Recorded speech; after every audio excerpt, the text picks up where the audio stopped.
thanks, Mom. You know what I mean? It's like, that's pretty awesome. So right now, we're going to go ahead and bring up the original rad kid. Her name is Vanessa Shinta. Please put your hands together. She's going to share a line with you guys. And yes, you got to be up here.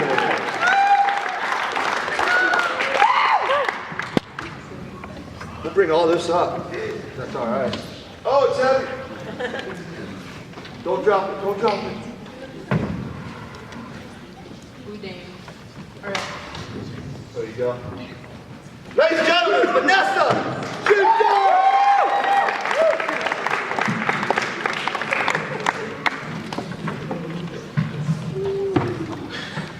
All right, so you guys already know that, Vanessa. Today I'm going to tell you about my broken, hot mess of a life. There's lots of crazy stuff that's happened in my life, and some of you may be able to relate to some of it, and some of you might not at all. But right now I'm standing in front of you is because I know each and every one of us has something in common, and that something is brokenness and sin. Even if you don't realize it, you got it. But in my life, I've struggled with abandonment because my real dad left when I was 2, and he didn't know me or try to, and he actually died when I was only 13 years old. I've struggled with addictions like alcohol and drugs, which began at the end of middle school, right after my dad passed away. And I've also developed an addiction to gambling that started when I was 21. I'm 23 right now. So let me tell you how messed up and what a nightmare it's been to live in this city, because it's put every single one of my weaknesses out on a platter. I struggled with fear of failure, from expectations to be a straight A, overachiever. I went to all magnet schools, won awards and scholarships. I was a band president for 2 years out of middle school. Nerd, right? And I tried to be this good kid because I was scared of my stepdad and his verbal and physical abuse that happened when I wouldn't keep his expectations. I've struggled with depression and loneliness as well, because of all those things that I just talked to you guys about. I've had really low self-esteem since I was in elementary school, which stemmed from my dad leaving and not feeling loved and stuff. And it just got worse because I was trying to fill all these holes with really super meaningless stuff. But basically, this right here, this is a representation of my life, clay pot, right? I got the abandonment in there. I got some, fear of failure and depression and stuff like that. And there are all these scars and hurts, and I just kept on filling myself with this junk. And basically, I was just breaking myself. So hopefully I can break this.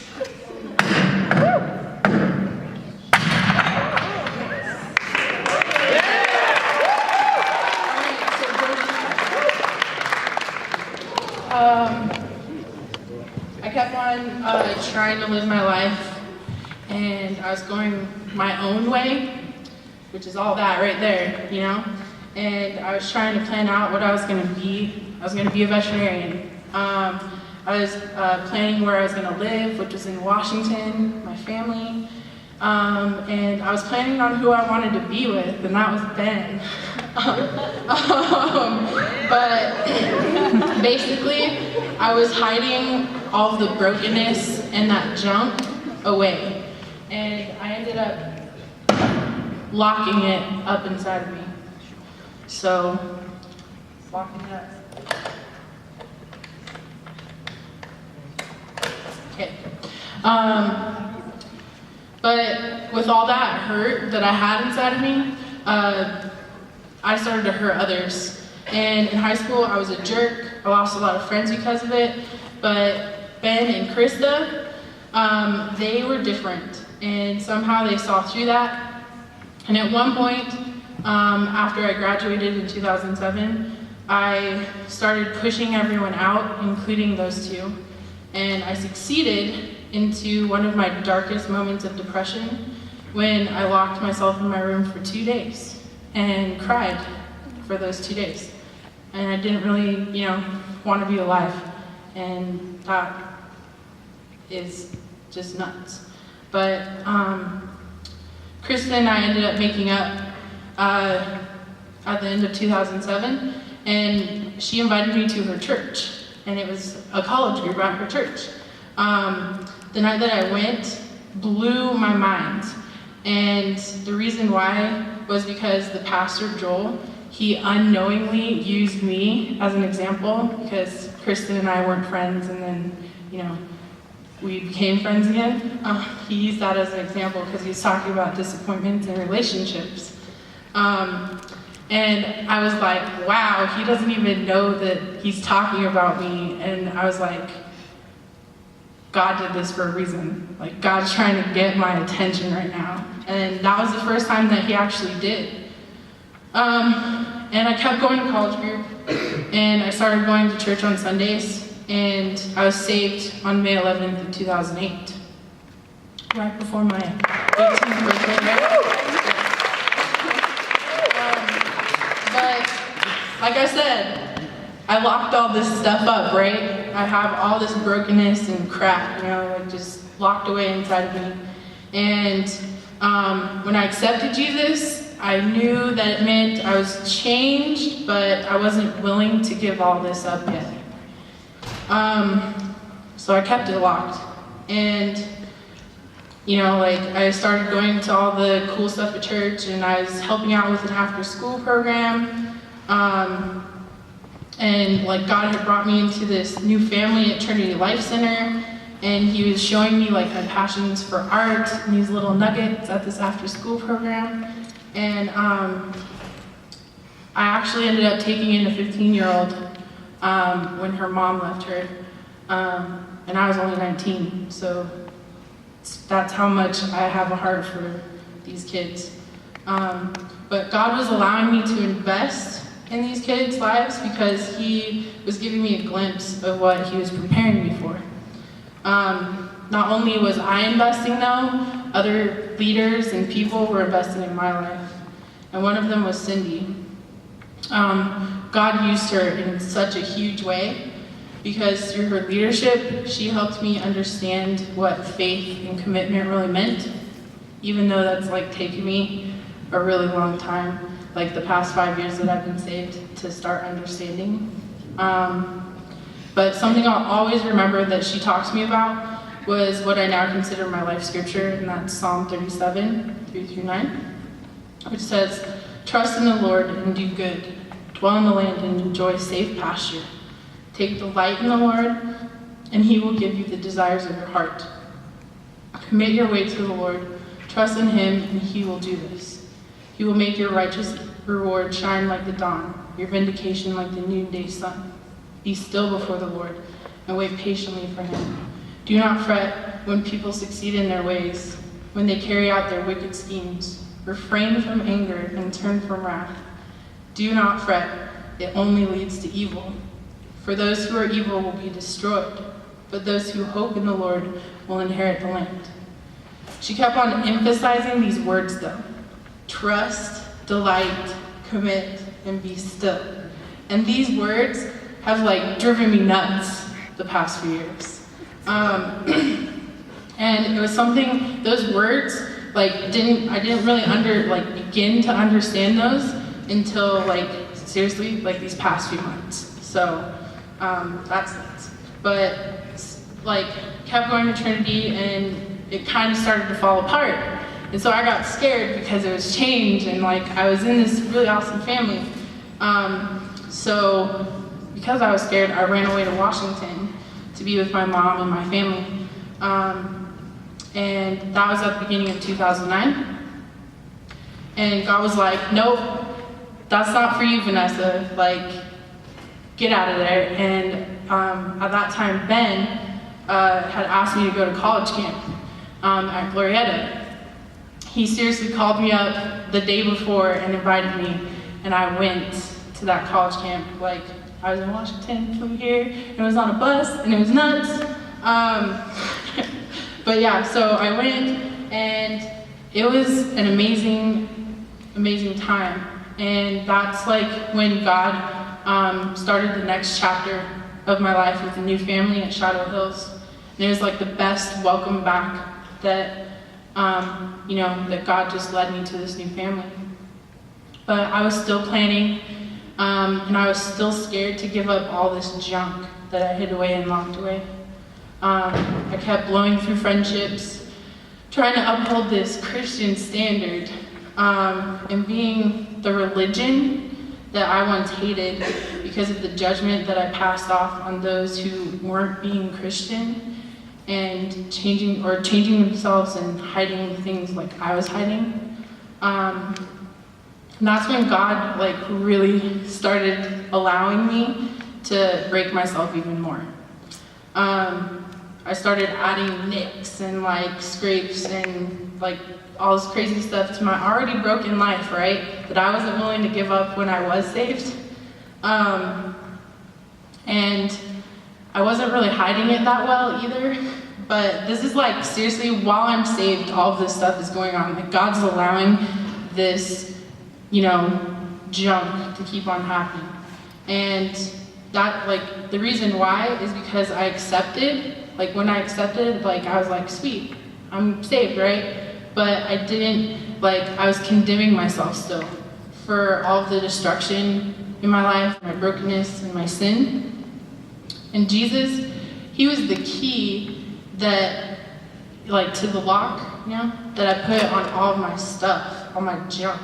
And he was allowing me to get to a place where I was so broken and where my life was so out of control last year, where the only choice was to either choose him and commit to his plan or to continue on a path where I ultimately saw my life as my dad's, where I would, die. And it would be sudden, and it would be because of addictions and because of poor health and because I didn't have a hope for anything better for myself. And ultimately, I'm up here right now because I chose God. I chose to, here comes these words again, trust, commit, delight, and be patient in him.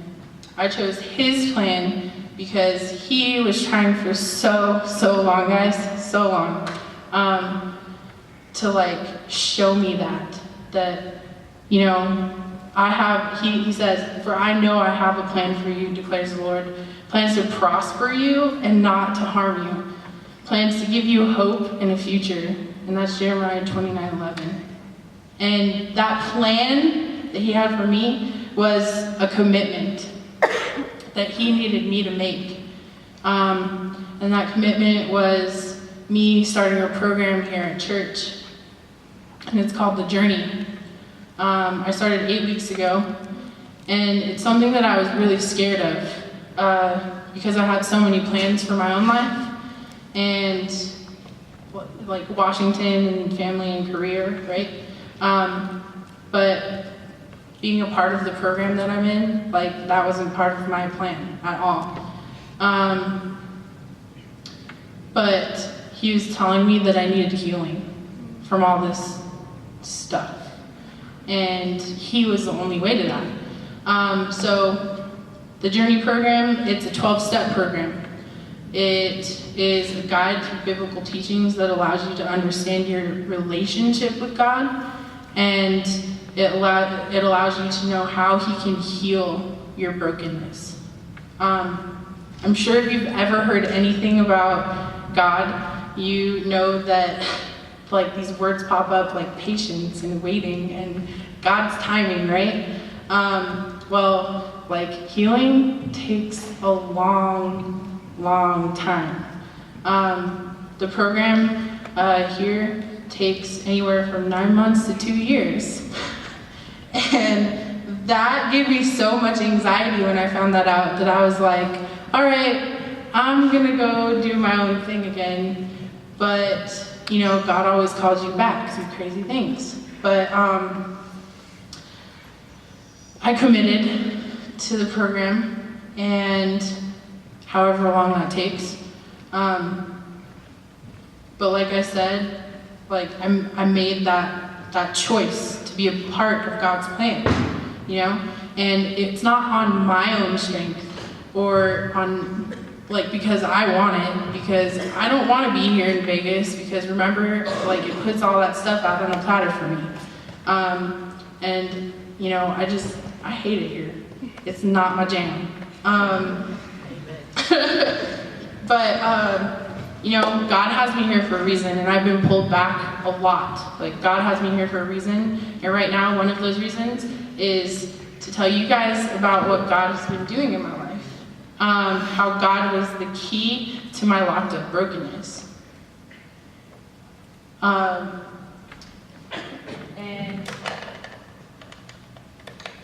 when I committed, he gave me that key, right? And he let me unlock this box, and like he's taken all these, you know, all this broken, messed up crud, and he's like, sweet, you don't need that anymore, right? And he like throws that away. He's just like, don't even worry about that stuff anymore. And he pulls out like all this treasure, you know, like he takes out all of that crap that I thought, you know, was ruining me from this box, and like he takes out things like hope, you know, and he gives me blessings, right? He gives me love and faith and peace, like so much peace. And like through that commitment that I finally decided to make to him, he's like revealed so much to me already about his plan. He's been saying, it's okay to be broken, because I can fix you. And once you put your trust in me and you delighted in me, once you finally decided to have that relationship with me and start talking to me and being in my word, listen, my desires for you, Vanessa, are becoming your desires. You won't have the desire for those addictions or that junk that you kept on trying to hide, because I live in you now, and I'm gonna be changing you. So maybe the reason why I'm up here is like the same thing that happened to me in 2008 before I was saved. But it's for you guys. Maybe with my struggles, with my addictions, and with abandonment, and the struggle with depression and loneliness and the fear of failure is part of all your stories. And that's okay. Because like I had a choice, you guys have a choice too. My life is testimony to how God can do such amazing things. And from my broken family and abandonment, God has given me an amazing family here at Shadow Hills, and even Trinity Life Center. From my fear of failure, God has given me a passion in art, and He's used me and that gift to start and succeed in an art ministry and my career path, because now I'm almost graduated to become a graphic designer, which is really cool. And from my addiction, or addictions, I got a lot, guys. God's brought me to the Journey program here at church for healing. That's important, so important. For my depression and loneliness, God gave me the most important part, which is a relationship with Him. And maybe, just maybe, He's waiting for you right now to realize that He has that key for your junk box. And he wants to show you like all the treasures that you thought were like all crud, right? That you locked up. He wants to show you the treasures that you really have inside of you through. So, sweet.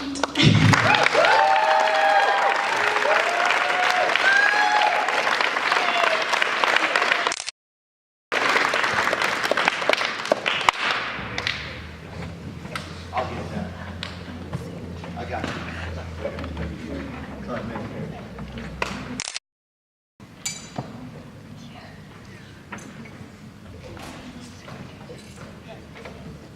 So, in case you missed it,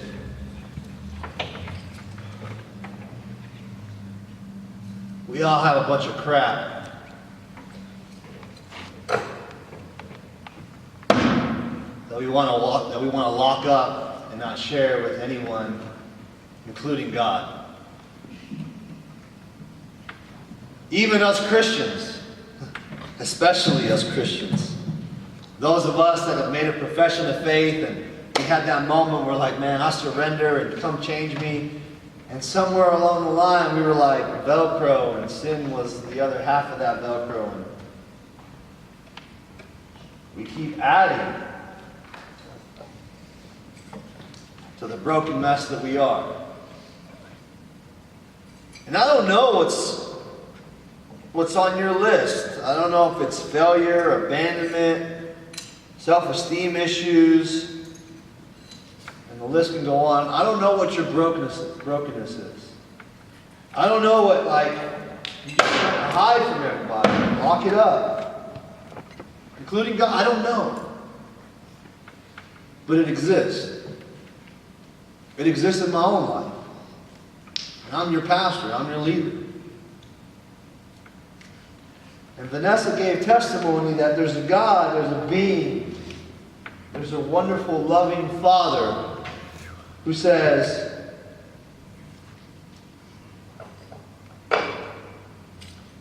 I'll remove all that. That no longer exists. And in fact, I'll replace that with amazing things. She has these little crosses with these little words. Peace, blessings, faith, love, hope.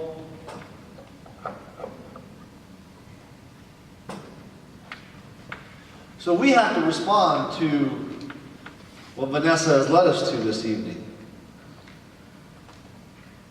What do we have locked away?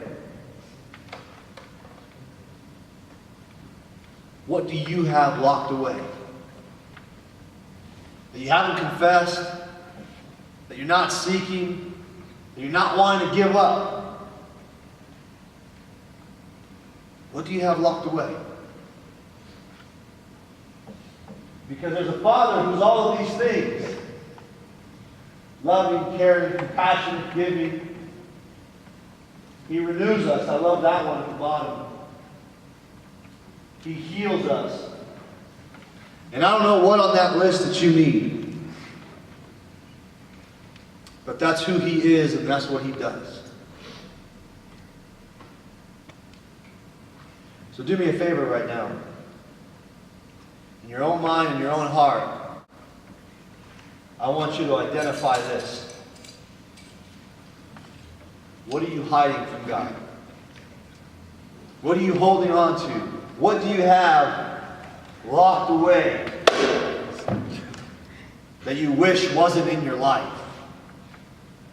What is it?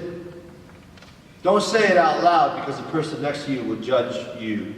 And when they say it, then you'll judge them.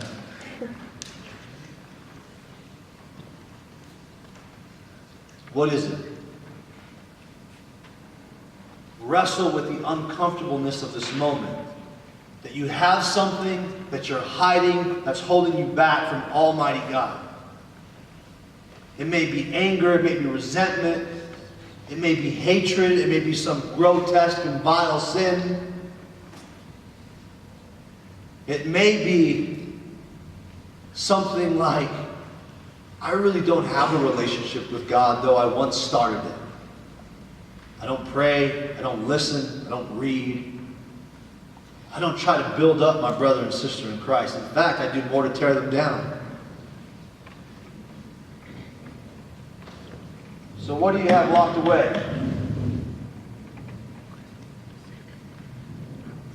That's the first thing I want you to wrestle with. And the second thing I want you to do is I want you to find something on that list that you need. One of those characteristics of God that you would say, I need him to be that in my life.